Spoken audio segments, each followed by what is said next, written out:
فلا أقسم بمواقع النجوم وإنه لقسم لو تعلمون عظيم إنه لقرآن كريم في كتاب مكنون لا يمسه إلا المطهرون تنزيل من رب العالمين.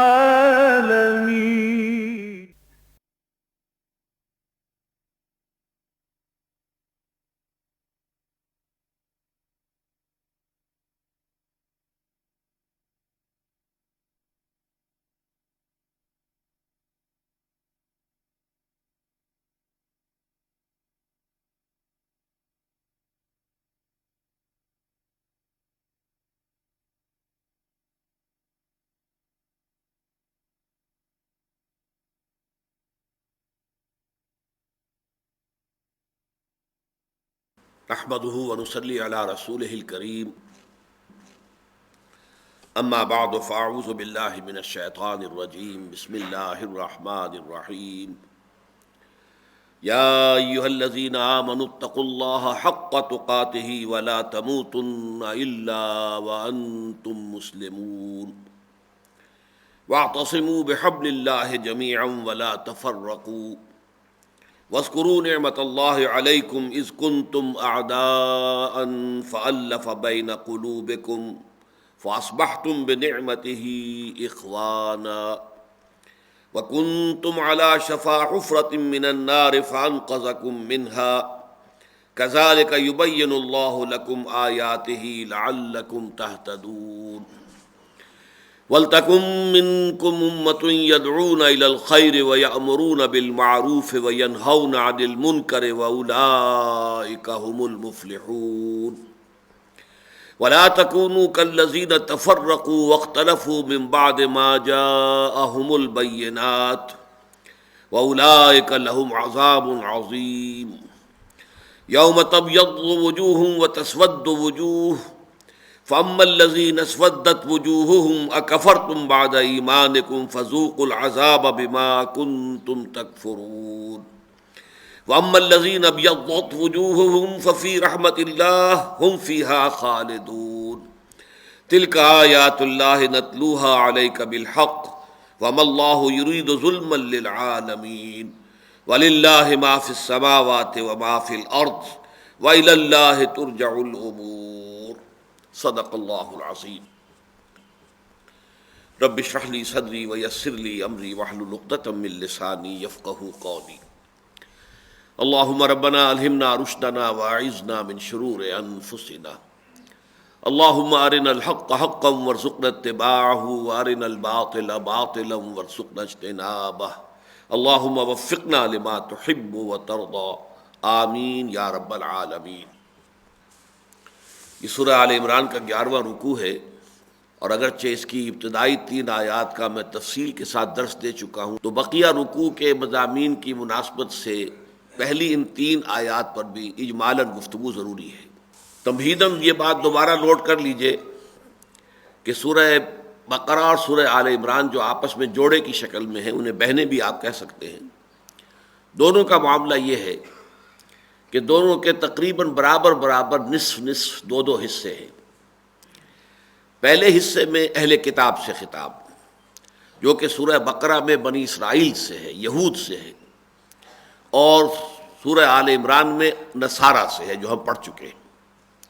دونوں صورتوں کے جو دوسرے حصے ہیں، سورہ بقرہ کا بھی نصف ثانی اور سورہ آل عمران کا بھی نصف ثانی، اس میں خطاب ہے امت مسلمہ سے۔ اور آپ دیکھیں گے کہ دونوں جگہ پر یا ایھا الذین آمنوا سے خطاب ہوتا ہے، 19واں رکوع ہے سورہ بقرہ کا، یا ایھا الذین آمنوا استعینوا بالصبر والصلاۃ ان اللہ مع الصابرین ولا تقولوا لمن یقتل فی سبیل اللہ اموات بل احیاء ولکن لا تشعرون وَلَنَبْلُوَنَّكُمْ بِشَيْءٍ مِّنَ الْخَوْفِ وَالْجُوعِ وَنَقْصٍ مِّنَ الْأَمْوَالِ وَالْأَنفُسِ وَالثَّمَرَاتِ وَبَشِّرِ الصَّابِرِينَ الَّذِينَ إِذَا أَصَابَتْهُمْ مُصِيبَةٌ قَالُوا إِنَّا لِلَّهِ وَإِنَّا إِلَيْهِ رَاجِعُونَ أُولَٰئِكَ عَلَيْهِمْ صَلَوَاتٌ مِّن رَّبِّهِمْ وَرَحْمَةٌ وَأُولَٰئِكَ هُمُ الْمُهْتَدُونَ۔ یہ 5 آیات ہیں، یہ تمہید ہے خطاب بے امت مسلمہ سے سورہ بقرہ میں۔ یہاں آپ دیکھیں گے کہ تقریباً حجم تو اس سے بھی کچھ بڑا ہی ہے، لیکن آیات 3 ہیں۔ سورہ آل عمران میں یہ 3 آیات اسی کے مقام پر آ رہی ہیں کہ جب خطاب امت مسلمہ شروع ہو رہا ہے تو آغاز میں یا ایھا الذین آمنوا اتقوا اللہ حق تقاتہ ولا تموتن الا وانتم مسلمون۔ اب اس میں جو ایک اور قابل ذکر بات ہے وہ یہ ہے، ان دونوں صورتوں میں سورہ بقرہ میں اس 19ویں رکوع سے ایک رکوع قبل اور سورہ آل عمران میں اس 11ویں رکوع سے جو اگلا رکوع آ رہا ہے 12ویں رکوع میں امت مسلمہ کی غرض تاسیس بیان ہوئی ہے۔ آپ کہہ سکتے ہیں قرارداد تاسیس، جیسے تنظیم اسلامی ہے اس کی قرارداد تاسیس ہے۔ کس لیے یہ تنظیم قائم کی جا رہی ہے؟ مرکزی انجمن خدام القرآن ہے، اس کی قرارداد تاسیس ہے۔ کیا مقاصد ہیں، کن چیزوں کے لیے اور کن امور پر جد و جہد کے لیے یہ انجمن قائم کی جا رہی ہے؟ تو اس اعتبار سے بڑا اہم سوال ہے کہ ایک امت، اور امت کے لفظی معنی کیا ہے؟ ہم مقصد لوگوں کا اجتماع، جمعیت۔ اما یا امو کہتے ہیں ارادہ کرنا، قصد کرنا۔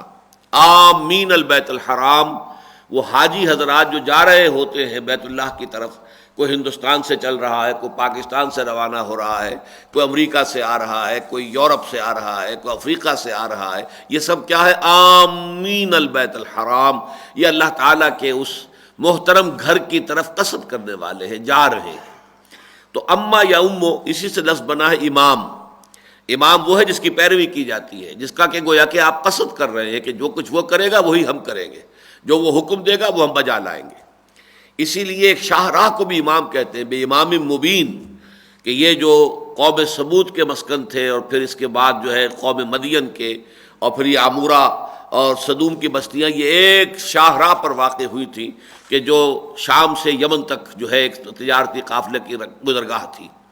تو وہ شاہراہ جو ہے اس کو بھی آدمی فالو کرتا ہے، پیچھے پیچھے چلتا ہے، اس راستے کے اوپر پڑھ رہا ہوتا ہے، اس کا ارادہ اس نے کیا ہوتا ہے۔ تو امہ جو ہے اس لفظ سے بنا ہے۔ امت کا معنی ہوں گے ہم مقصد لوگ، لیکن یہ کہ وہ مقصد ہے کیا؟ یہ امت مسلمہ، امت محمد، سابقہ امت مسلمہ، امت موسیٰ علیہ السلام، یہ آخر ان کا مقصد کیا ہے؟ تو اس مقصد کو معین کیا گیا ہے سورہ بقرہ میں بھی اور سورہ آل عمران میں بھی۔ سورہ بقرہ میں فرمایا گیا وَكَذَلِكَ جَعَلْنَاكُمْ أُمَّةً وَسَطًا لِتَكُونُوا شُهَدَاءَ عَلَى النَّاسِ وَيَكُونَ الرَّسُولُ عَلَيْكُمْ شَهِيدًا، اور اسی طرح ہم نے تمہیں ایک درمیانی امت بنا دیا ہے تاکہ تم گواہی دو پوری نوع انسانی پر، اور ہمارے رسول محمد صلی اللہ علیہ وسلم گواہی دیں تم پر، اور پر سے مراد ہے خلاف، یعنی حضور تمہارے خلاف گواہی دیں گے کہ اے اللہ تیرا جو دین مجھ تک آیا تھا جبرائیل کی وساطت سے علیہ الصلاۃ والسلام، وہ میں نے ان لوگوں کو پہنچا دیا تھا۔ اب یہ ذمہ دار ہیں، یہ رسپانسبل ہیں، یہ جواب دہ ہیں، یہ اگنورنس پلیڈ نہیں کر سکتے، یہ نہیں کہہ سکتے کہ ہمیں تو پتہ نہیں تھا، ہمیں تو معلوم نہیں تھا، ہم تک تو بات پہنچائی نہیں گئی۔ جیسے کہ سورہ نساء میں ہم دیکھیں گے کہ انبیاء اور رسول کی بعثت کا مقصد بیان ہوا ہے، لئلا یکون للناس علی اللہ حجۃ بعد الرسل وکان اللہ عزیزا حکیما، تاکہ رسولوں کی آمد کے بعد لوگوں کے پاس اللہ کے محاسبے کے مقابلے میں کوئی عذر اور کوئی حجت باقی نہ رہ جائے۔ تو اس کو ختم کرنے کے لیے اللہ تعالیٰ اپنے انبیاء اور رسول بھیجتا رہا، اور وہ گواہی دیں گے قیامت کے دن کھڑے ہو کر۔ اسی سورہ نساء میں نقشہ کھینچا گیا ہے فَكَيْفَ إِذَا جِئْنَا مِن كُلِّ أُمَّةٍ بِشَهِيدٍ وَجِئْنَا بِكَ عَلَىٰ هَٰؤُلَاءِ شَهِيدًا، جس پر کہ حضور صلی اللہ علیہ وسلم کی آنکھوں سے آنسو رواں ہو گئے تھے۔ کیا ہوگا اس دن، کیا بیتے گی اس دن، جس دن کہ ہم ہر امت پر ایک گواہ کھڑا کریں گے اس کے خلاف، پروزیکیوشن وٹنس کی حیثیت سے، سرکاری گواہ کی حیثیت سے، اور اے محمد صلی اللہ علیہ وسلم آپ کو ہم کھڑا کریں گے ان کے خلاف گواہ بنا کر۔ تو اس پر حضور کی آنکھوں سے آنسو رواں ہو گئے۔ اس حوالے سے وَكَذَلِكَ جَعَلْنَاكُمْ أُمَّةً وَسَطًا، ہم نے تمہیں درمیانی امت بنا دیا ہے، اور درمیانی امت سے مراد یہ سورہ حج کے آخری رکوع سے بات واضح ہو جاتی ہے کہ اب محمد صلی اللہ علیہ وسلم اور پوری نوع انسانی کے مابین لنک کی حیثیت اس امت کو حاصل ہے۔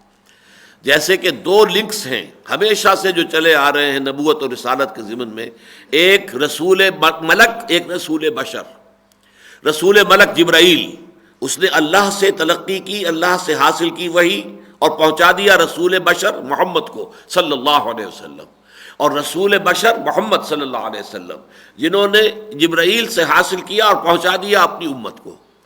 اب اسی طریقے سے سابقہ انبیاء کا معاملہ رہا۔ یہ دو جو لنکس ہیں سورہ حج میں بیان کیا گیا، اللہ یستفی من الملائکۃ رسلا ومن الناس، اللہ چن لیتا ہے، پسند کر لیتا ہے فرشتوں میں سے بھی اپنے ایلچی اور انسانوں میں سے بھی۔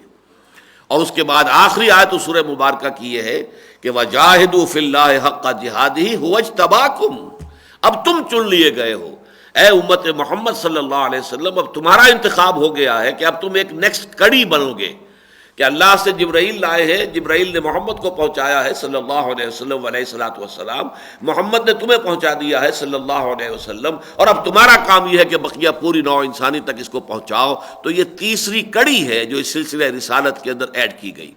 لہذا اب تمہارا کام یہ ہے کہ تم گواہی دو پوری نوع انسانی پر، اور اللہ کے رسول گواہی دے تم پر۔ یہ شہادت الناس کا موضوع ہے جس پر کہ میری ایک مفصل تقریر جو ہے وہ مطالبات دین نامی کتاب میں موجود ہے، اور بھی اس پر بہت مفصل خطابات موجود ہیں۔ تو سورہ بقرہ میں ان الفاظ میں اس امت کی غرض تاسیس بیان ہوئی، اور سورہ آل عمران میں جو 12ویں رکوع کی پہلی آیت ہے، کنتم خیر امت اخرجت للناس تأمرون بالمعروف وتنہون عن المنکر وتؤمنون باللہ، تم وہ بہترین امت ہو جسے دنیا والوں کے لیے، انسانوں کے لیے نکالا گیا ہے، برپا کیا گیا ہے، مبعوث کیا گیا ہے۔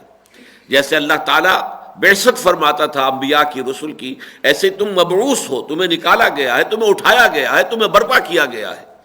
تمہارا کام کیا ہے؟ تأمرون بالمعروف وتنہون عن المنکر، تمہیں نیکی کا حکم دینا ہے، بدی سے روکنا ہے، وتؤمنون باللہ، اور اللہ پر ایمان پختہ رکھنا ہے۔ یہ ہے غرض تاسیس۔ علامہ اقبال نے بہت خوبصورتی سے کہا ہے کہ ہم تو جیتے ہیں کہ دنیا میں تیرا نام رہے۔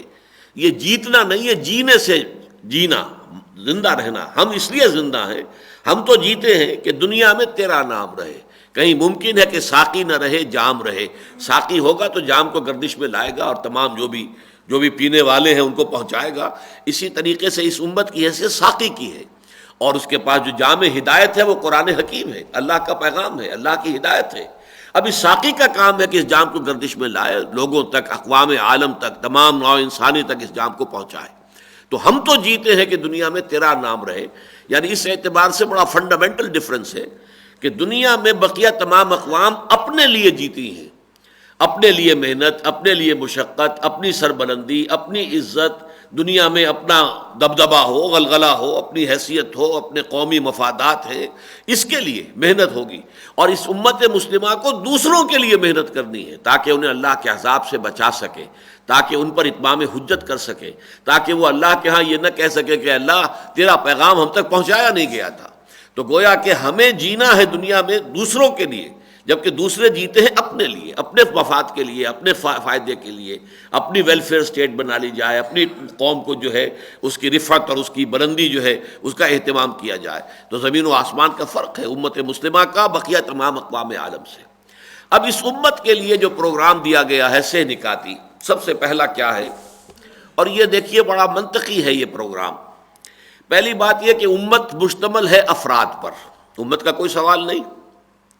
اس اعتبار سے فرد کو جب تک کہ پہلے مضبوط نہیں کیا جائے گا امت مضبوط نہیں ہو سکتی۔ دار و مدار آئے گا فرد پر۔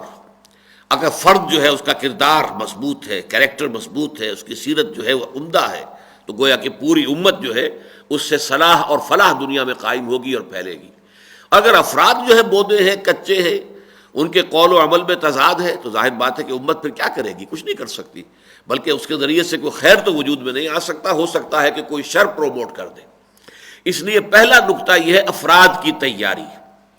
دوسرا نقطہ ہوگا ان افراد کو باہم جوڑنا تاکہ وہ ایک بنیان مرصوص بنے، ایک جماعت بنے، ایک جمعیت بنے، ایک قوت بنے۔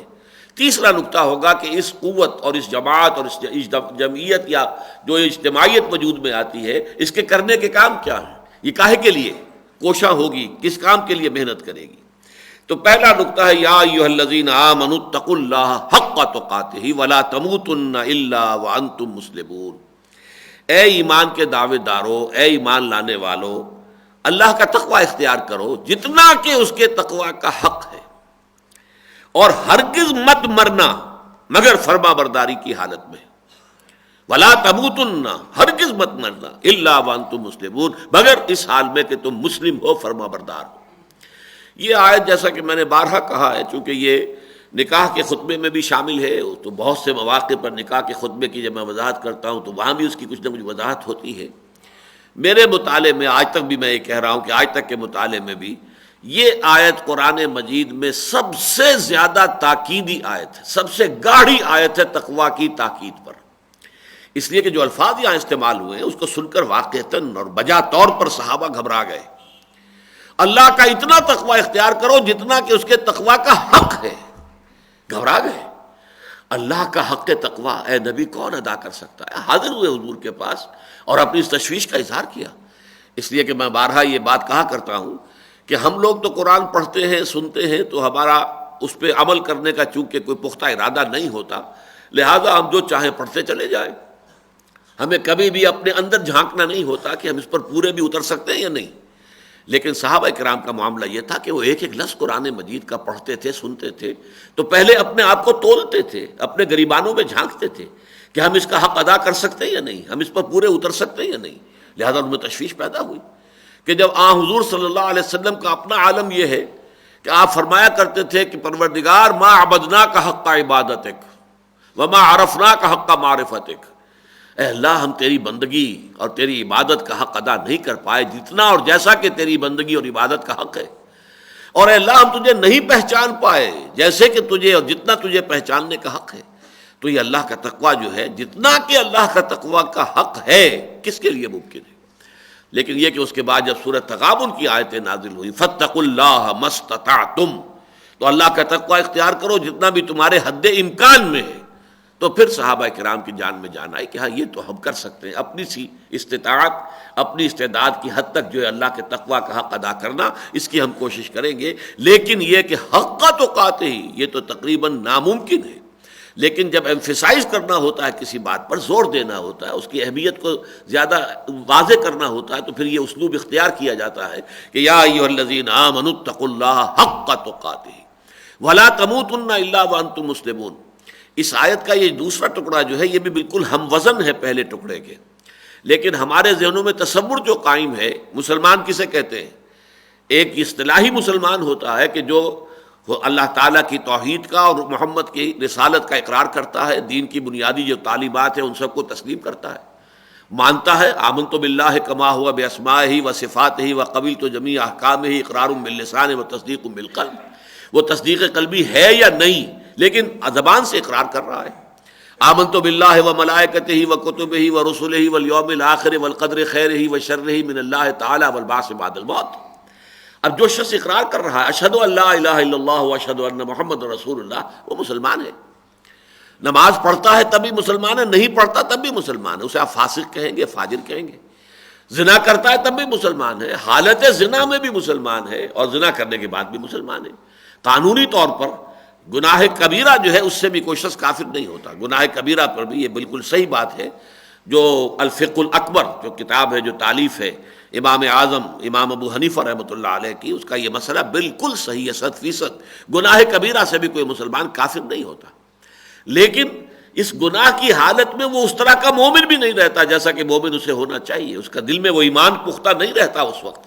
اگر وہ ایمان پختہ ہو تو وہ گناہ کا کیسے صدور ہوگا؟ یقین ہو کہ اللہ ہے اور مجھے دیکھ رہا ہے اور مجھے مر کر اس کے حضور میں حاضر ہونا ہے، تو کیسے وہ اللہ کے کسی حکم کو توڑے گا؟ تو جہاں تک حقیقی ایمان کا تعلق ہے، حقیقی ایمان حقیقی اسلام ایک ہی بات ہے، اور قانونی ایمان قانونی اسلام ایک دوسری بات ہے۔ قانون ہر شخص مومن ہے ہم میں سے، لیکن کتنا کچھ ایمان ہمیں واقعتاً حاصل ہے، اب یہ ہر شخص اپنے گریبان میں جھانک کر خود دیکھ سکتا ہے۔ اس لیے اگر یہ سمجھا جائے کہ مت مرنا مگر مسلمان تو مر رہے ہیں، سب دن رات جو مسلمان مر رہے ہیں وہ حالت اسلامی میں مر رہے ہیں، ان کی جا کر ہم جنازہ پڑھتے ہیں، انہیں دفن کرتے ہیں، ان کی تدفین ساری ایک مسلمان کے انداز میں ہوتی ہے۔ یہ مطلب یہاں نہیں ہے یہاں پر لفظ مسلم کا مطلب یہ ہے کہ واقعتاً فرما بردار. مسلم کسے کہتے ہیں؟ جس نے کہ اللہ تعالیٰ کے احکام کی مخالفت ترک کر دی ہو، جس نے کہ ڈھال رکھ دی ہو، جو اللہ تعالیٰ کے سامنے سرنڈر کر چکا ہو. چمی گویم مسلمانم بے لرزم کہ دانم مشکلات لا الہ رہا. علامہ اقبال کہتے ہیں کہ جب میں یہ کہتا ہوں کہ میں مسلمان ہوں تو مجھ پر تو لرزہ طاری ہوتا ہے، اس لیے کہ میں جانتا ہوں کہ مسلمان ہونے کے معنی کیا ہے.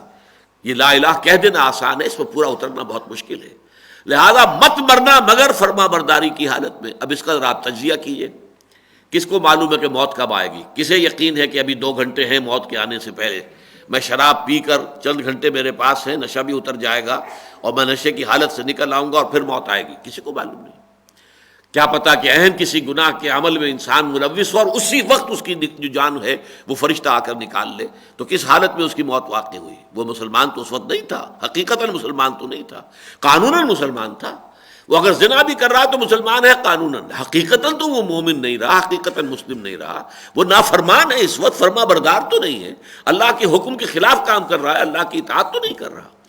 اس اعتبار سے وہ جو احادیث ہیں کہ کوئی شخص لا یزنی زانی ہی نہ یزنی وہو مومن، کوئی زانی حالت ایمان میں زنا نہیں کرتا، ولا یسرق سارق ہی نہ یسرق وہو مومن، اور نہ ہی کوئی چور حالت ایمان میں چوری کرتا ہے، ولا یشرب الخمر ہی نہ یشرب وہو مومن، نہ کوئی شرابی حالت ایمان میں شراب پیتا ہے. جب یہ کام وہ کر رہا ہوتا تو ایمان جو حقیقی ایمان ہے اس کے دل میں موجود نہیں ہوتا. گویا کہ حقیقتاً وہ مسلم نہیں ہے اس وقت، حقیقتاً نہ مومن ہے نہ مسلم ہے، قانوناً مومن بھی ہے مسلم بھی ہے.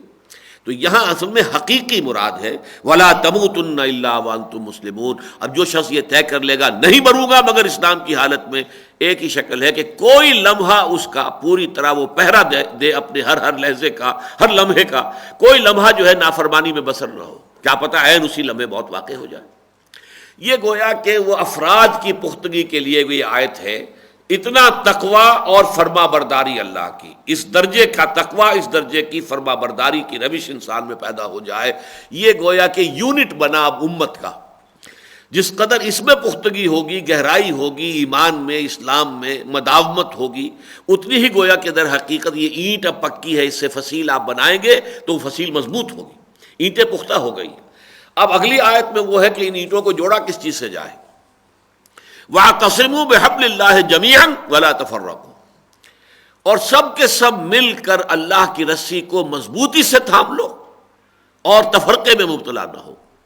اب یہ ہے افراد کو جوڑنے والی شے. یہاں جو حبل اللہ سے مراد کیا ہے، ظاہر بات ہے کہ اس کی وضاحت کی ضرورت ہے. قرآن مجید کا اصول یہ ہے کہ قرآن مجید میں اگر کوئی شے وضاحت طلب محسوس ہو تو ہمیشہ رجوع کرنا چاہیے فرمان نبوی، حدیث نبوی صلی اللہ علیہ وسلم کی طرف، اس لیے کہ اللہ تعالیٰ نے خود فرمایا ہے کہ وہ آپ کا فرض منصب ہی ہے. انزلنا الیک الذکر لتبین للناس ما نزل الیہم، اے نبی ہم نے یہ ذکر آپ پر نازل کیا ہے تاکہ آپ واضح کریں لوگوں کے لیے وہ شے جو ان کے لیے اتاری گئی ہے. قرآن محمد کے لیے نازل نہیں ہوا صلی اللہ علیہ وسلم، یہ تو نوع انسانی کی ہدایت کے لیے نازل ہوا، لیکن محمد پر نازل ہوا صلی اللہ علیہ وسلم. اب حضور کے 2 کام ہیں، ایک اس قرآن کو پہنچا دینا، بلغ ما انزل الیک من ربک وان لم تفعل فما بلغت رسالتہ، ایک ایک حرف اس کا آپ پہنچا دیجئے، اس میں سے کوئی ایک حرف کا، ایک شوشے کا کتمان بھی نہ ہو. اگر خدا نہ خواستہ بالفرض محال ایسا ہوا تو گویا کہ فریضہ رسالت کی ادائیگی میں کوتاہی شمار ہو جائے گی. لیکن اس کے بعد اگر کہیں وضاحت کی ضرورت ہے تو آپ کا کام ہے اس کی وضاحت کرنا بھی، اس لیے کہ اللہ تعالیٰ نے حضور کو وہ بصیرت بھی عطا کی تھی. مجھے قرآن بھی عطا کیا گیا، اوتی تو قرآن ومثلہ معہ، اور قرآن جیسی اور شے بھی دی گئی ہے. وہ اور شے کیا؟ وہ بصیرت باطنی ہے، وہ اللہ تعالیٰ کی طرف سے الہامات اور القاءات ہیں جو ہوتے تھے محمد رسول اللہ پر، ان کی روشنی میں آپ قرآن مجید کی باتوں کی وضاحت فرماتے تھے. تو واعتصموا بحبل اللہ جمیعا، اللہ کی رسی کو مضبوطی سے تھام لو. تو اللہ کی رسی سے مراد کیا ہے؟ اس پر اگرچہ مفسرین نے تو بہت سے اقوال نقل کیے ہیں، اسلام ہے، کلمہ طیبہ ہے، ولا اور چیزیں ہیں، لیکن یہ کہ اس پر حضور صلی اللہ علیہ وسلم کی متعدد احادیث جو ہے اس پر گواہ ہیں کہ آپ نے گویا کہ شرح کی ہے حبل اللہ کی، کہ حبل اللہ کون سی ہے. حضرت علی رضی اللہ تعالیٰ عنہ کی روایت ہے، حضور نے فرمایا ایک مرتبہ انہا ستکون فتنۃ، قریب ایک بہت بڑا فتنہ رونما ہوگا. حضرت علی فرماتے ہیں میں نے عرض کیا کہ اے اللہ کے رسول مل مخرج منہا یا رسول اللہ، اس فتنے سے نکلنے کا راستہ کون سا ہوگا؟ فرمایا کتاب اللہ، فتنوں سے بچانے والی اور فتنہ اگر آ جائے تو اس سے نکالنے والی ایک ہی شے وہ اللہ کی کتاب ہے۔ فیہ ذکر ما قبلکم ونبأ ما بعدکم وحکم ما بینکم وہو الصراط المستقیم وہو الذکر الحکیم وہو حبل اللہ المتین۔ یہ فصاحت و بلاغت نبوی کی ایک بہت اہم مثال ہے۔ یہ حدیث بڑی طویل ہے، 3 4 چھوٹے چھوٹے جملے ایک ردیف اور قافیے کے اندر آئے ہیں بڑے خوبصورت انداز میں۔ یہ وہ اللہ کی کتاب ہے جس میں تم سے پہلی قوموں کا ذکر بھی ہے اور تمہارے بعد آنے والے حالات کا تذکرہ بھی موجود ہے۔ پھر یہ کتاب وہ ہے کہ جو بھی تمہارے مابین اختلافات کبھی پیدا ہوں گے ان کا حکم، ان کا فیصلہ بھی اس میں موجود ہے۔ یہی ذکر حکیم ہے، یہی صراط مستقیم ہے جس کی اللہ سے استدعا کرتے ہو اہدنا الصراط المستقیم، اور یہی حبل اللہ المتین ہے، یہی ہے اللہ کی مضبوط رسی۔ ایک دوسری حدیث جو ہے عبداللہ ابن مسعود رضی اللہ تعالی عنہ سے، اس میں ان کو فرماتے ہیں کہ حضور نے ارشاد فرمایا القرآن حبل اللہ الممدود من السماء الی الارض، قرآن اللہ کی رسی ہے جو آسمان اور زمین کے درمیان تنی ہوئی ہے، جو چاہے اسے چمٹ جائے، اس کو مضبوطی کے ساتھ تھام لے۔ اور اس سے بھی زیادہ پیاری حدیث جس میں کہ نقشہ سامنے آتا ہے اس ماحول کا، جس میں کہ حضور اور صحابہ تھے، کہ ایک مرتبہ یہ طبرانی کی روایت ہے کہ حضور اپنے حجرے سے برآمد ہوئے تو دیکھا کہ مسجد کے ایک کونے میں کچھ صحابہ بیٹھے ہوئے قرآن مجید کا مذاکرہ کر رہے ہیں، سمجھا رہے ایک دوسرے سے۔ تو حضور کے چہرے پر بشاشت کے آثار ظاہر ہوئے، آپ خوش ہوئے اور آپ چل کر ان کے پاس آئے قدم بقدم۔ پہلے تو آپ نے بڑا پیارا سوال کیا جس کا جواب گویا کہ ایک ہی ہو سکتا تھا، دوسرے کسی سے جواب کا امکان ہی نہیں۔ الستم تشہدون، کیا آپ لوگ اس کی گواہی نہیں دیتے اللہ الہ الا اللہ، اللہ کے سوا کوئی معبود نہیں، وانی رسول اللہ، اور میں محمد صلی اللہ علیہ وسلم میں اللہ کا رسول ہوں، وَهَذَا الْقُرْآنُ جَاءَ مِنْ عِنْدِ اللَّهِ، اور یہ قرآن وہ ہے جو اللہ کے پاس سے آیا ہے۔ صحابہ کا جواب کیا ہو سکتا تھا؟ بلا یا رسول اللہ، اے اللہ کے رسول کیوں نہیں، ہم اس کے گواہ ہیں۔ تب آپ نے فرمایا فَاسْتَبْشِرُوا، تو خوشیاں مناؤ، جشن مناؤ، فَإِنَّ هَذَا الْقُرْآنَ، تو یہ قرآن وہ شے ہے کہ طرفہ بِأَيْدِيكُمْ وَطَرفہ بِيَدِ اللَّهِ، اس کا ایک سرا تمہارے ہاتھ میں ہے اور ایک سرا اللہ کے ہاتھ میں ہے۔ اس کے بعد جو ہے کسی ابہام کی، کسی بھی طرح کے شک و شبہ گنجائش نہیں رہی کہ وَاعْتَصِمُوا بِحَبْلِ اللَّهِ سے مراد ہے قرآن مجید کو مضبوطی سے تھام لو۔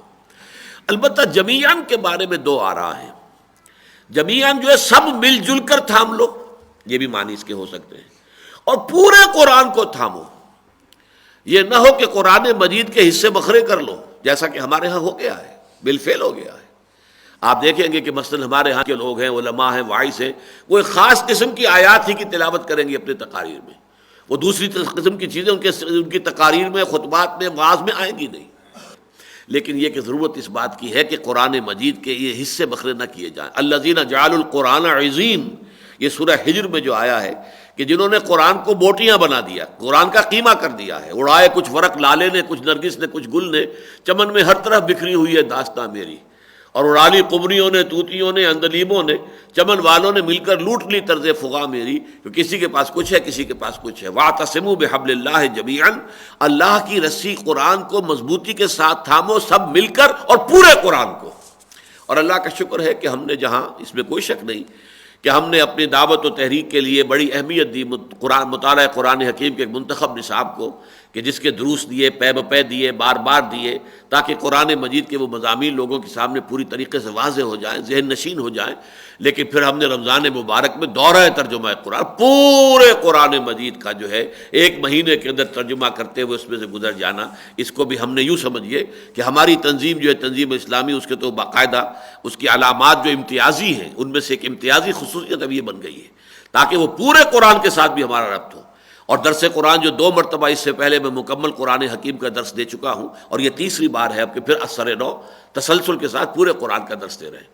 تو وَاعْتَصِمُوا بِحَبْلِ اللَّهِ جَمِيعًا وَلَا تَفَرَّقُوا، اس کا نتیجہ کیا نکلے گا کہ تم تفرقے میں مبتلا نہیں ہوگے، یہ گویا کہ اس کا نتیجہ ہے۔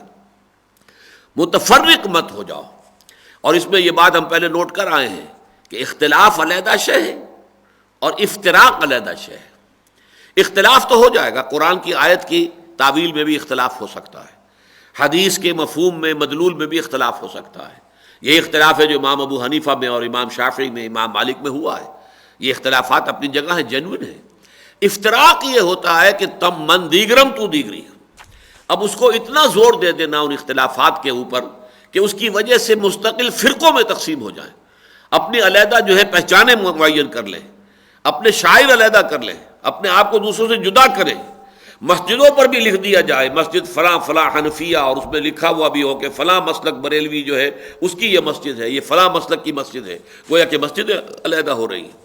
اس حوالے سے یہ تفرقہ بن جاتا ہے، پھر اس تفرقے کی پھر انتہا وہ ہے جو ہمارے ہاں اب جو چپکلش چل رہی ہے فرقے وارانہ، اس میں شدت اور اس میں خوریزی اور اس میں جو بھی کچھ ہو رہا ہے دہشت گردی، وہ اس میں واقع ہے کہ شاید اس وقت جو ہے یا تو یہ معاملہ عیسائیوں میں موجود ہے آئرلینڈ میں، اور یا یہ ہمارے ہاں موجود ہے پاکستان میں، باقی شاید اس طرح کی مذہبی کوئی تشدد اور مذہبی جو ہے مار دھاڑ پوری دنیا میں کہیں اور موجود نہیں ہے۔ وَاعْتَصِمُوا بِحَبْلِ اللَّهِ جَمِيعًا وَلَا تَفَرَّقُوا، اب یہ ہوا قرآن کے ذریعے سے سیمنٹ سبسٹنس مہیا ہوتا ہے لوگوں کو جوڑنے کے لیے۔ یہ بڑے غور طلب بات ہے کہ قرآن کیسے حبل اللہ ہے۔ دیکھیے انسانوں کو باہم جوڑنا ہے اگر، تو اس کے لیے ضرورت کس شے کی ہے؟ انسان حیوان عاقل ہے، اس کو اللہ نے ایک عقل دی ہے، ایک فکر ہے، اس کی سوچ ہے، اس کے نظریات ہیں، اس کے افکار ہیں، خیالات ہیں، ان افکار و خیالات اور نظریات پر مبنی اس کے مقاصد ہیں۔ اب اگر مقاصد جدا جدا ہیں، اور مقاصد جدا کیوں ہے کہ نظریات جدا جدا ہیں، تو ان آدمی کو جوڑیں گے کیسے آپ؟ بظاہر آپ نے جوڑ بھی دیا، تب بھی ذہن تو ان کے ایک دوسرے کے خلاف کام کر رہے ہیں، ایک دوسرے سے علیحدہ کام کر رہے ہیں۔ انسانوں کے اندر یکجہتی پیدا کرنے کے لیے لازم ہے کہ ان کا فکر ایک ہو، ان کی سوچ ایک ہو، ان کے نظریات کے اندر ہم آہنگی پیدا ہو جائے، اور جب ان کے نظریات اور فکر اور سوچ میں ہم آہنگی ہوگی تو ان کے مقاصد ایک ہوں گے، تب وہ امہ بنیں گے۔ امہ تو میں نے جیسے کہ ابتدا میں عرض کیا تھا، کہتے ہی اس کو ہے وہ جمعیت کہ جو ہم مقصد لوگوں پر مشتمل ہو۔ مقاصد کا تعلق انسان کے فکر اور نظریے سے ہے۔ آپ کا نظریہ اگر کچھ اور ہے تو اس کے مطابق یہ مقاصد زندگی کے بنیں گے۔ آپ کا نظریہ حقیقی ایمان ہے تو اس سے آپ کا مقصد زندگی بنے گا اللہ کی رضا حاصل کرنا بالآخر، اور دنیا میں اللہ کے دین کو غالب کرنے کی جد و جہد کرنا، یہ آپ کا مقصد بن جائے گا، خود بخود بن جائے گا۔ اگر اللہ پر اور رسول پر اور قرآن پر اور آخرت پر جو یقین ہے، جو ایمان ہے آپ کے دلوں میں جاگزی ہے، تو نظریے کی بنیاد پر مقصد وجود میں آتا ہے۔ مقصد کی ہم آہنگی ہوگی تب کہ جب کہ نظریہ ایک ہو، اور نظریہ ایک کرنے والی شے قرآن ہے۔ آپ کے اندر ہم آہنگی پیدا کرے گی، آپ کی سوچ میں، آپ کے نظریات میں، آپ کے فکر میں، آپ کے اینگل آف ویو میں، آپ کے نقطۂ نظر میں۔ اس سے نتیجتاً کیا ہوگا کہ آپ کا مقصد ایک ہو جائے گا، ہم مقصد ہوں گے، اور تبھی آپ کی امت بنتی ہے۔ اور جتنی کچھ اس کے اندر یہ یک رنگی اور ہم آہنگی ہوگی فکری اور مقصدی، اتنی ہی یہ امت مضبوط ہوگی، مستحکم ہوگی، طاقتور ہوگی، قوی ہوگی۔ وَاعْتَصِمُوا بِحَبْلِ اللَّهِ جَمِيعًا وَلَا تَفَرَّقُوا وَاذْكُرُوا نِعْمَةَ اللَّهِ عَلَيْكُمْ إِذْ كُنْتُمْ أَعْدَاءً، اور ذرا یاد کرو اللہ کے اس انعام کو جو تم پر ہوا جبکہ تم آپس میں دشمن تھے۔ فَأَلَّفَ بَيْنَ قُلُوبِكُمْ، تو اللہ نے تمہارے دلوں میں الفت پیدا کر دی۔ فَأَصْبَحْتُمْ بِنِعْمَتِهِ إِخْوَانًا، تو تم اللہ کی نعمت سے آپس میں بھائی بھائی بن گئے۔ ان الفاظ کا مصداق اول تو پورے عرب کے لوگ ہیں۔ عرب میں قبائلیت اور قبائل کی آپس کی خانہ جنگی، یہ گویا کہ ان کا جس کو کہتے ہیں اس بات رول، مستثنا وہ 4 مہینے ہوتے تھے، وہ اشہر حرم جو حج کی وجہ سے اور عمرے کی وجہ سے، یہ چونکہ روایت چلی آ رہی تھی حضرت ابراہیم کے زمانے سے، تو 4 مہینے تو وہاں بد امنی نہیں ہوتی تھی، امن کے، چین کے، سکون کے ہوتے تھے۔ باقی 8 مہینے اٹ واز دی رول۔ اس قبیلے نے اس کے اوپر مار دھاڑ کی ہے، اس نے اس کے اوپر دھاوا بول دیا ہے، اس نے اس پر شمخون مارا ہے، اس نے اس کو لوٹا ہے، یہ کام ان کا تھا، صبح شام کا، رات کا، ہمیشہ کا۔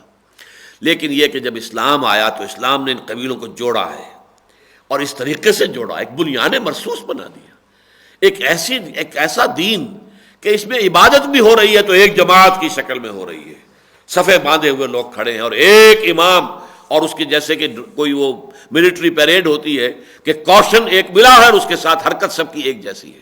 اللہ اکبر کہا ہے اور سب کے سب رکوع میں چلے گئے ہیں، سمع اللہ لمن حمدہ کہا ہے اور سب کے سب کھڑے ہو گئے۔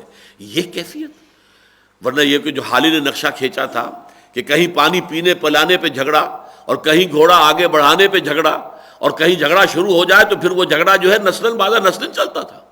لیکن اس قوم کو اللہ تعالیٰ نے ایک یکجہتی والی قوم، ایک بنیاد مرصوص، ایک ایسی فصیل کہ جس کی تمام اینٹیں ایک دوسرے کے ساتھ جڑی ہوئی ہیں باہم، سیمنٹ سبسٹنس قرآن بن گیا نا، اس لیے اس نے ان کو جوڑا ہوا تھا۔ اور خاص طور پر ان الفاظ کا مصداق جو ہے اوس اور خزرج کے دو قبیلے ہیں۔ یہ جو اصل عربی الاصل قبیلے تھے جو کہ مدینے میں یثرب میں حضور کی آمد سے پہلے اس کا نام یثرب تھا، یثرب میں 5 قبیلے آباد تھے، 3 یہودی قبائل تھے، بنو قریظہ، بنو قینقاع اور بنو نذیر، اور 2 قبیلے یہ تھے اوس اور خزرج۔ اگرچہ قدیم وہاں پر یہودی آباد تھے، اوس اور خزرج بعد میں آئے ہیں۔ اوس اور خزرج جو ہے وہ تو جب سیل عرم جو آیا ہے یمن میں اور اس کا بند ٹوٹا ہے اور ایک بڑا سیلاب آیا ہے، تباہی آئی ہے، وہاں سے جو قبیلے نکلے ہیں تو اوس اور خزرج یمن سے نکل کر آ کر یہاں آباد ہوئے۔ لیکن چونکہ بہرحال یہ عرب تھے، اور یہ جو یہودی تھے یہ گویا کہ جیسے دیمک کھائی ہوئی لکڑی ہوتی ہے، ان کے اندر مذہبی اخلاقی اعتبار سے جو ہے وہ جان نہیں رہی تھی۔ کانہم خشب مسندہ والی بات جو منافقین کے لیے آئی ہے قرآن مجید میں سورہ منافقون میں، بحیثیت مجموعی یہود کا حال وہ ہو چکا تھا، لہذا ان میں طاقت نہیں تھی، قوت نہیں تھی۔ یہ دونوں قبیلے آ کر ان پر چھا گئے، لیکن خود ان 2 قبیلوں کے اندر آپس میں جنگ رہتی تھی، اور یہودی خاص طور پہ ان کو لڑاتے تھے، اس لیے کہ یہ لڑتے رہے تاکہ ان کی جمعیت ایسی نہ ہو جائے کہ جو ہمیں مستقل طور پر دبا کر رکھے۔ کبھی لڑائی شروع کی تو ان کا ساتھ دے دیا، کبھی ان کا ساتھ دے دیا، ایک قبیلہ ادھر ہو گیا، ایک قبیلہ ادھر ہو گیا۔ یہ داستان چلی آ رہی تھی 100 برس سے مدینے کے اندر، اور نسل بعد نسل جو ہے وہ دشمنیاں اور قتل کے جواب میں قتل، اور پھر اس جواب کا جوابی قتل جو ہے ہو رہا تھا۔ حضور کی تشریف آوری کے بعد ان دونوں قبیلوں کو اللہ تعالیٰ نے بنا دیا جیسے باہم شیر و شکر ہو، دودھ کے اندر جیسے کہ چینی جو ہے گھل جائے، یکجان ہو جائے۔ تو یہ جو معاملہ ہے خاص طور پر اوس اور خزرج کے اعتبار سے، وَاذْكُرُوا نِعْمَتَ اللَّهِ عَلَيْكُمْ إِذْ كُنْتُمْ أَعْدَاءً فَأَلَّفَ بَيْنَ قُلُوبِكُمْ فَأَصْبَحْتُمْ بِنِعْمَتِهِ إِخْوَانًا وَكُنْتُمْ عَلَى شَفَا حُفْرَةٍ مِّنَ النَّارِ، اور تم تو آگ کے گڑھے کے کنارے تک پہنچ گئے تھے، یعنی آخری تباہی میں، اور تمہارے مابین اب کوئی فاصلہ نہیں رہ گیا تھا، تباہی کے آخری کنارے پر پہنچے ہوئے تھے۔ اور واقعہ یہ ہے کہ یہ چیز بھی حقیقت ان عوامل میں سے ہے کہ جس نے فیسیلیٹیٹ کیا ہے نبی اکرم صلی اللہ علیہ وسلم کی دعوت کو مدینے میں یہ دونوں قبیلے اس درجے تھک چکے تھے باہم ایک دوسرے سے جنگ کر کے کہ اس نتیجے پر پہنچ چکے تھے کہ ہمیں کوئی ایک نظام بنانا چاہیے، کوئی ایک بادشاہ اپنا مقرر کرنا چاہیے، ورنہ اگر یہی معاملہ رہا تو ہم ختم ہو جائیں گے۔ لہذا انہوں نے طے کر لیا تھا۔ عبداللہ ابن ابی یہ خزرج کا سردار تھا، بہت بڑا سردار تھا، اور خزرج کا قبیلہ جو ہے اوس کے مقابلے میں 3 گنا زیادہ بڑا تھا۔ اس کو طے کر لیا کہ اس کو بادشاہ بنا لیں گے اپنا، بس یہ پھر سب کے اوپر حکومت کرے گا، آخری فیصلے یہ کیا کرے گا۔ اور اس کے لیے تاج بھی تیار ہو گیا سونے کا، تاج پوشی کی رسم باقی تھی کہ حضور پہنچ گئے صلی اللہ علیہ وسلم۔ گویا کہ وہ جو ایک پولیٹیکل خلا وہاں تھا جس کی وجہ سے وہ محسوس کر رہے تھے کہ ہمارا کوئی نظام ہونا چاہیے، اس کو بہت بروقت آ کر محمد الرسول اللہ صلی اللہ علیہ وسلم نے اس خلا کو پر کر دیا۔ اس حوالے سے وہاں اسلام جو ہے وہ بڑی تیزی کے ساتھ پھر پھیلا، اور آپ کے قدم جو ہے بڑی مضبوطی کے ساتھ وہاں جم گئے۔ تو فرمایا کہ اب تم آپس میں بھائی بھائی ہو گئے ہو، فَأَصْبَحْتُمْ بِنِعْمَتِهِ إِخْوَانًا وَكُنْتُمْ عَلَى شَفَا حُفْرَةٍ مِّنَ النَّارِ فَأَنقَذَكُم مِّنْهَا، اللہ نے تمہیں اس سے بچا لیا، نجات دی۔ كَذَلِكَ يُبَيِّنُ اللَّهُ لَكُمْ آيَاتِهِ لَعَلَّكُمْ تَهْتَدُونَ، اسی طرح اللہ تعالیٰ تمہارے لیے اپنی آیات کو واضح کرتا ہے تاکہ تم ہدایت یافتہ ہو جاؤ، یعنی آخری منزل مراد تک پہنچ جاؤ۔ یہ ہے لَعَلَّكُمْ تَهْتَدُونَ۔ اب آپ نوٹ کیجئے گا، میں نے جو گنوائی تھی 5 آیات جو سورہ بقرہ کی ہیں، وہ اولئک ھم المہتدون پر ختم ہو جاتی ہیں۔ اولئک علیہم صلوات من ربہم ورحمہ واولئک ھم المہتدون، یہی وہ لوگ ہیں جن پر ان کے رب کی طرف سے عنایتیں ہیں اور رحمتیں ہیں، اور یہی وہ لوگ ہیں جو ہدایت پانے والے ہیں۔ یہاں یہ دوسری آیت ختم ہوئی اس پر لعلکم تہتدون پر، لیکن اب اس سے آگے تیسری آیت آ رہی ہے۔ یہ وہ شے ہے کہ جو سورہ بقرہ میں موجود نہیں ہے۔ سورہ بقرہ میں اس سے اگلی منزل تو بیان کر دی گئی ہے کہ اس مقصد تاسیس کو پورا کرنے میں تمہیں اپنی جانیں بھی دینی پڑیں گی۔ وَلَا تَقُولُوا لِمَن يُقْتَلُ فِي سَبِيلِ اللَّهِ أَمْوَاتٌ بَلْ أَحْيَاءٌ وَلَٰكِن لَّا تَشْعُرُونَ، لیکن وہ لائے عمل کیا ہے، کرنا کیا ہے، مقاصد کیا ہیں، طریقہ کار کیا ہے، وہ ہے کہ جو اس آیت میں آ رہا ہے۔ وَلْتَكُن مِّنكُمْ أُمَّةٌ يَدْعُونَ إِلَى الْخَيْرِ وَيَأْمُرُونَ بِالْمَعْرُوفِ وَيَنْهَوْنَ عَنِ الْمُنكَرِ وَأُولَٰئِكَ هُمُ الْمُفْلِحُونَ، اور چاہیے کہ تم میں سے ایک ایسی جماعت وجود میں آئے، یا تم سے ایک ایسی جماعت وجود میں آئے جو 3 کام کرے صرف، یدعون الی الخیر، خیر کی طرف بلائیں، یامرون بالمعروف، نیکی کا حکم دے، وَيَنْهَوْنَ عَنِ الْمُنْكَرِ، اور منکر سے روکیں، وَأُولَٰئِكَ هُمُ الْمُفْلِحُونَ، اور یہی لوگ ہوں گے آخر کار فلاح پانے والے، اپنی شخصیتوں کی کما حقہ تعمیر کر لینے والے، جیسے کہ اللہ چاہتا ہے۔ جس مقام پر اللہ نے انسان کو پیدا کیا کہ اس کو اپنا خلیفہ بنایا زمین میں، اس مقام تک پہنچانا انسان کا اپنے آپ کو آسان کام نہیں ہے، اس کے لیے جان جوکھوں کے اندر ڈالنی پڑے گی، اور اس کے لیے یہ ہے نقطہ۔ اب دیکھیے یہاں ایک بڑی خوبصورت تقسیم ہو گئی ہے، 3 آیتوں میں سے نکاتی لایا بلایا، پہلی آیت میں ایک نقطہ، دوسری میں دوسرا نقطہ، تیسری میں تیسرا نقطہ، لیکن یہ نقطہ 3 نکات پر مشتمل ہے۔ ایک تو منکم کے بارے میں جان لیجیے 2 آراء ہیں، ولتکم منکم امۃ، ایک تو یہ ہے کہ تم میں سے ایک ایسی امت ہونی چاہیے، یہ من تبعیضیہ کہلائے گا، اور ایک یہ تم سے ایک ایسی امت وجود میں آنی چاہیے، یہ گویا کہ بیانیہ کہلائے گا۔ چنانچہ عرب کہتے تھے للامیر من اولاد ہی جند، ہمارا جو امیر ہے اس کی تو اولاد ہی ایک لشکر کی شکل میں ہے۔ یہاں من جو ہے بیانیہ ہے، تبعیضیہ نہیں ہے کہ اولاد میں سے کچھ لشکر ہے، نہیں، وہ اولاد اللہ نے اس کو اتنی دی ہے، ابن سعود کی طرح 50 بیٹے دے رکھے تو وہ تو خود ہی گویا کہ ایک لشکر ہے اپنی جگہ پر۔ للامیر من اولاد ہی جند، اس کی تو اپنی اولاد میں ایک لشکر موجود ہے، تو یہ یہاں پہ تبعیضیہ نہیں ہے بلکہ یہ بیانیہ ہے، اس کی اولاد ایک لشکر کی شکل میں ہے۔ تو اے مسلمانوں، اب تمہاری جمعیت کو اس شکل میں ڈھل جانا چاہیے کہ تم 3 کام کرو صرف، یہ ہوگا بیانیہ۔ اور ایک شکل یہ ہو سکتی ہے، اور یہ اس صورت میں ہوگی کہ اگر امت، اس وقت تو اس کا کوئی امکان نہیں، جو بھی شکل تھی وہ تو پوری کی پوری امت مخاطب ہے، اور وہی امت ہے جو آگے چل کر آ رہا ہے کنتم خیر امت اخرجت للناس تأمرون بالمعروف وتنہون عن المنکر وتؤمنون باللہ، جو پوری امت اس حال میں تھی۔ لیکن یہ کہ ہمیشہ تو یہ حال رہنے والا نہیں تھا، اللہ کے علم میں تھا۔ امت سو جائے گی، امت اپنے مقصد کو بھول جائے گی، کہلائے گی امت محمد، لیکن اس امت کا مقصد تاسیس کیا تھا وہ اس کے سامنے رہے گا ہی نہیں۔ اس وقت پھر کیا شکل ہوگی؟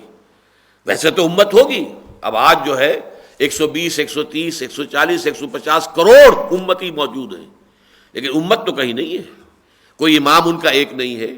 پھر یہ کہ وہ مقصد زندگی جو ہے وہ تو ان کے نگاہوں سے اوجھل ہے۔ تو دنیا کی دوسری اقوام جس طرح اپنے لیے، اپنے مفادات کے لیے جد و جہد کرتی ہیں، اسی طرح یہ اپنے مفادات کے لیے، اپنے قومی مفاد کے لیے، اپنے ملکی مفاد کے لیے کوشش کر رہے ہیں، لہذا یہ دوسری قوموں کی طرح کی ایک قوم بن گئے۔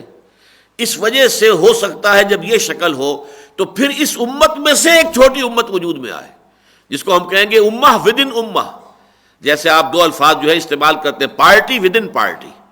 ایک بڑی پارٹی تھی کانگریس، ایک اس میں فارورڈ بلاک تھا سبھاش چندر بوس کا، تھا کانگریس ہی کا حصہ، لیکن it was in it self a party, small party with in a big party. Congress بڑی پارٹی اور وہ فارورڈ بلاک سبھاش چندر بوس کا، وہ اس کے اندر ایک سیکشن، اس کا ایک ٹکڑا، اس کا ایک حصہ۔ یا ہم کہتے ہیں اسٹیٹ ود ان اسٹیٹ، جیسے کہ قادیانیوں نے یہاں پہ ربوہ کو اپنی ایک ریاست بنایا ہوا تھا، ریاست پاکستان کی ہے لیکن ان کی اپنی چھوٹی سی ریاست اپنی جگہ پر تھی، علیحدہ ایک ریاست ہے، اسٹیٹ ود ان اسٹیٹ۔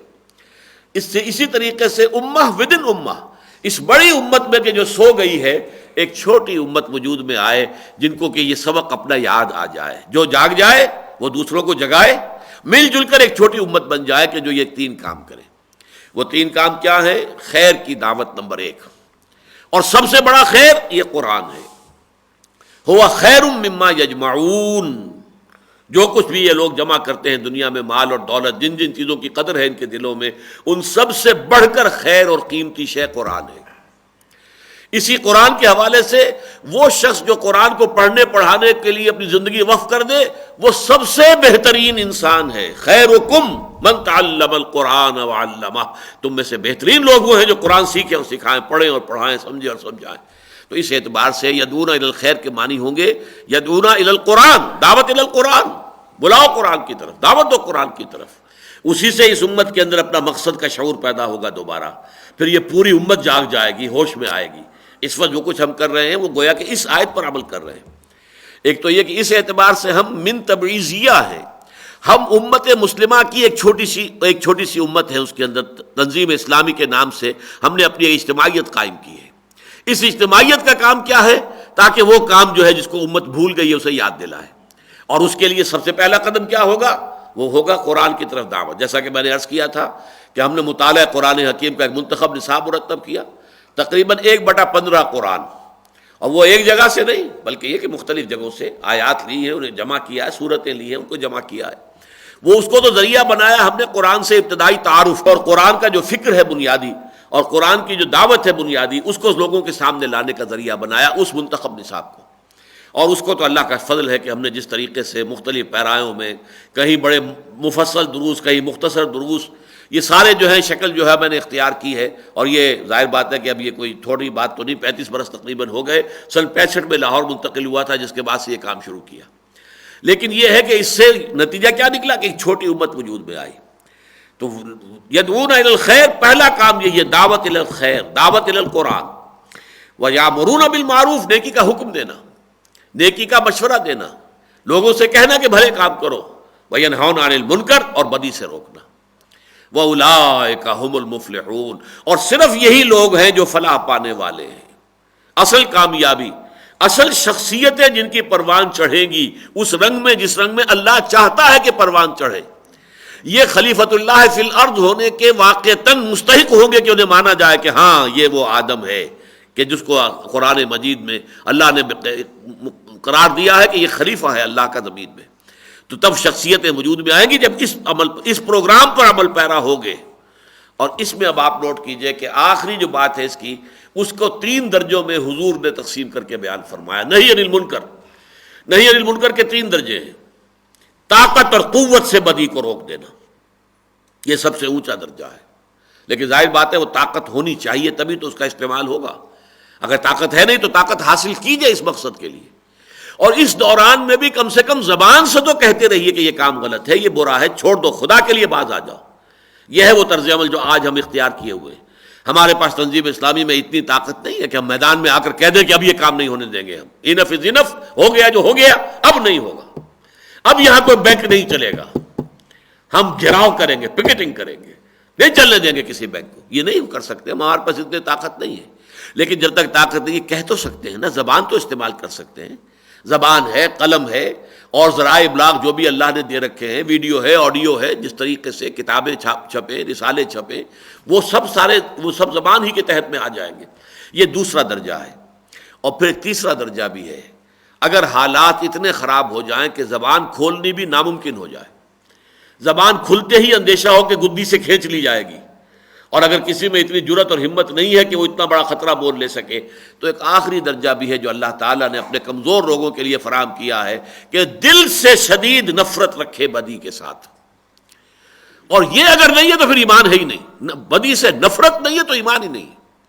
چنانچہ حدیث جو ہے حضرت ابو سعید خدری سے رضی اللہ تعالیٰ عنہ 3 درجے حضور نے بیان کیے. حضور نے فرمایا من رأى منکم منکرا فلیغیرہ بیدہ، تم میں سے جو شخص بھی کسی بدی کو دیکھے اس کا فرض ہے کہ اسے طاقت سے روکے. فإن لم يستطع، اور اگر اس کی طاقت نہ ہو فبلسانہ، تو زبان سے روکے اسے، زبان سے، قلم سے، جو بھی طریقہ ہو. اور فإن لم يستطع، اس کی بھی ہمت نہ ہو، اتنا بڑا رسک بھی لینے کو انسان تیار نہ ہو، زبانوں کے گدی سے کھینچ لیے جانے کا اندیشہ ہو، زبانوں پر تالے پڑ گئے ہو، فبقلبہ، تو دل سے شدید نفرت رکھے. وذالک اضعف الایمان، اور یہ ایمان کا کمزور ترین درجہ ہے. بہرحال اس پر جو عمل کریں گے تو ان کے لیے تو فلاح کا وعدہ ہے. اولئک هم المفلحون، ان سے اللہ کا وعدہ ہے، ان کی شخصیتیں صحیح پروان چڑھیں گی، وہ واقعتاً اللہ کے بندے بنیں گے. عباد الرحمن، وہ اللہ کے بندے، اللہ کے نیک بندے، اللہ کے محبوب بندے بنیں گے. وہ اسی شکل میں بنیں گے کہ اس سے نکاتی لائے عمل کے اوپر وہ عمل پیرا ہو جائیں. اولئک هم المفلحون، یہ حصر کا اسلوب ہے. فلاح پانے والے صرف یہی ہیں. وہ بڑی امت جو سوئی ہوئی ہے تان کر، لمبی تان کر سوئی ہوئی ہے، اس سے فلاح کا وعدہ نہیں ہے. فلاح تو اس سے نکاتی لائے عمل پر عمل پیرا ہونے سے اس کی امید ہو سکتی ہے کہ کی جائے. اب دیکھیے بقیہ آیات جو ہیں اسی کی مزید وضاحت کہہ لیجئے، اس کی تاکید کہہ لیجئے، مثبت اور منفی انداز میں اس کو اور مزید اجاگر کیا گیا ہے. وَلَا تَكُونُوا كَالَّذِينَ تَفَرَّقُوا وَاخْتَلَفُوا مِن بَعْدِ مَا جَاءَهُمُ الْبَيِّنَاتُ، اور ان لوگوں کے مانند نہ ہو جانا جو متفرق ہو گئے، ٹکڑیوں میں بٹ گئے، اور جنہوں نے اختلاف کیا اس کے بعد کہ ان کے پاس بینات آ چکی تھی. اس میں سابقہ امت کے اندر جو تفرقہ پیدا ہوا اس کی طرف بھی اشارہ ہے، اور اب جو اس امت نے تفرقہ کیا ہے پیدا اپنے اندر حضور کے اعتبار سے، بینات آ گئی ہیں، قرآن مجید کی واضح آیات آ چکی ہیں، ان کے دل گواہی دے چکے ہیں کہ یہ اللہ کا کلام ہے اور محمد اللہ کے رسول ہیں، پھر بھی وہ اختلاف کے اوپر اڑے ہوئے ہیں۔ تو گویا کہ ان کی طرف بھی اشارہ ہو رہا ہے، وَلَا تَكُونُوا كَالَّذِينَ تَفَرَّقُوا وَاخْتَلَفُوا مِن بَعْدِ مَا جَاءَهُمُ الْعِلْمُ وَأُولَٰئِكَ لَهُمْ عَذَابٌ عَظِيمٌ۔ یہ لوگ تو وہ ہیں کہ جن کے لیے بہت بڑا عذاب ہے، بہت بڑی سزا ہے۔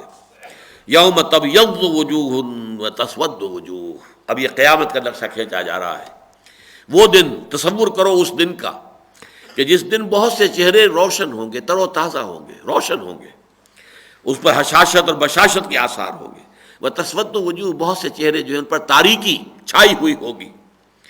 فَأَمَّا الَّذِينَ اسْوَدَّتْ وُجُوهُهُمْ، تو وہ لوگ جن کے چہروں کے اوپر کالک ملی ہوگی، جن کے اوپر سیاہی اور تاریکی چھائی ہوئی ہوگی، اکفرتم بعد ایمانکم، ان سے کہا جائے گا کیا تم نے کفر کیا تھا ایمان لانے کے بعد؟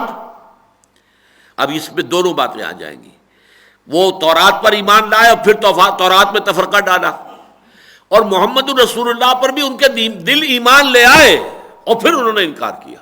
اکفرتم بعد ایمانکم، تمہارے دلوں نے گواہی دی کہ محمد اللہ کے رسول ہیں، قرآن اللہ کا کلام ہے، لیکن تم اپنی سیادت، اپنی چودراہٹ، اپنی مسندیں، اپنی حیثیت، اپنی وجاہت جو تمہیں حاصل ہے اس کو ہاتھ سے دینے کے لیے تیار نہیں تھے، اس لیے اس ایمان کے بعد تم نے کفر کیا ہے۔ تمہارے دلوں نے گواہی دے دی، حق کو تسلیم کر لیا، حق کو پہچان لیا، لیکن پھر تمہاری زبانوں نے انکار کیا۔ اکفرتم بعد ایمانکم فذوقوا العذاب بما کنتم تکفرون، تو اب چکھو مزہ عذاب کا اپنے اس کفر، اپنے کفران کی وجہ سے۔ اب دیکھیے کفر کے لفظی معنی کیا ہے؟ چھپا دینا، دبا دینا۔ یہ شکر کے مقابلے کا لفظ ہے۔ شکر کیا ہے کہ اگر آپ کے ساتھ کسی نے کوئی اچھا کام کیا ہے، آپ کی خدمت کی ہے، آپ کا احسان کیا ہے، تو آپ کے قلب کی گہرائیوں سے ایک جذبات، ایک خاص قسم کا جذبہ تشکر جسے آپ کہتے ہیں، جذبات امتنان، وہ آپ کے قلب کی گہرائی سے ابھرتے ہیں۔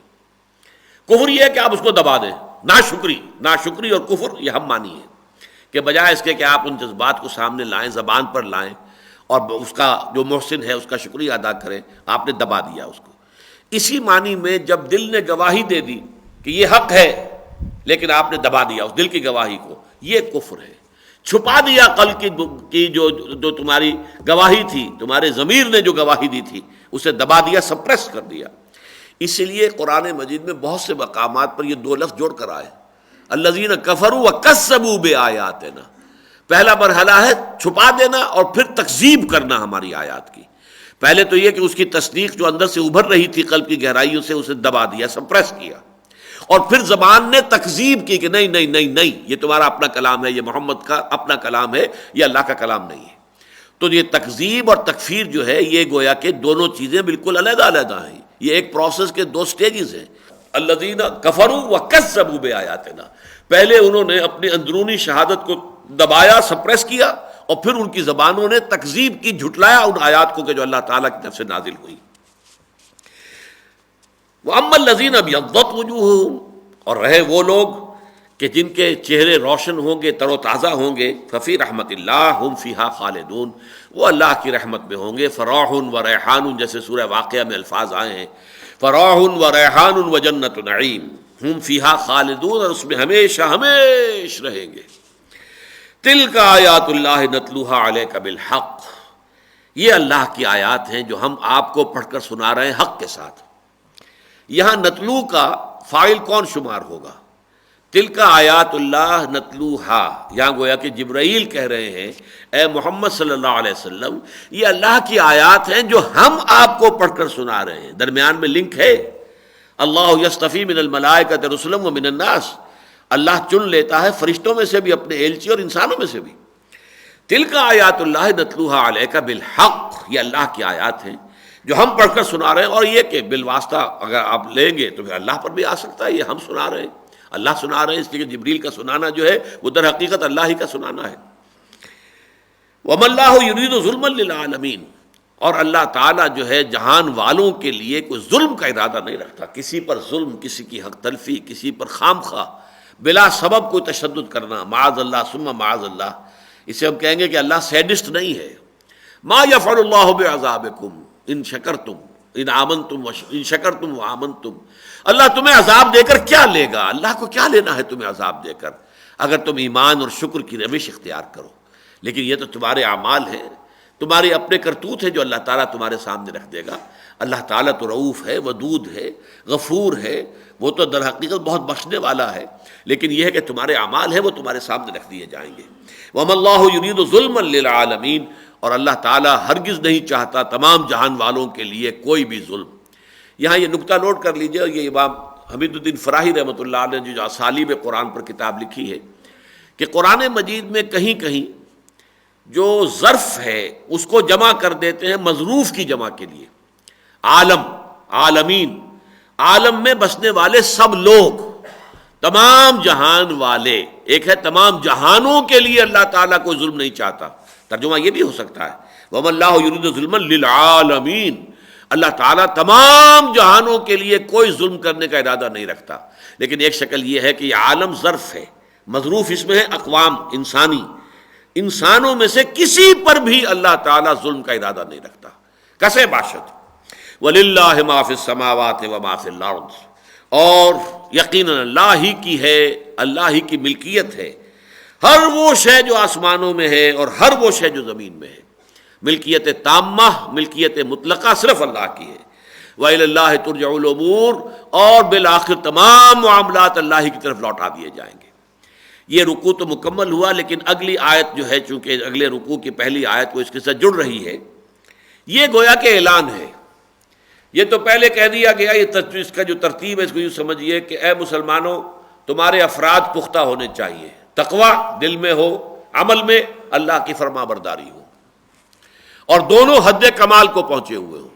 تقویٰ جتنا کہ تقویٰ کا حق ہے، اور کوئی لمحہ بھی تمہارا جو ہے وہ نافرمانی میں بسر نہ ہو۔ پہلے تو ایسے افراد تیار کرو، پھر قرآن مجید کے سیمنٹ سبسٹنس سے ان کو جوڑ کر ہم خیال، ہم مسلک، ہم مقصد بنا دو، تاکہ وہ بنیان مرصوص ایک فصیل بن جائے۔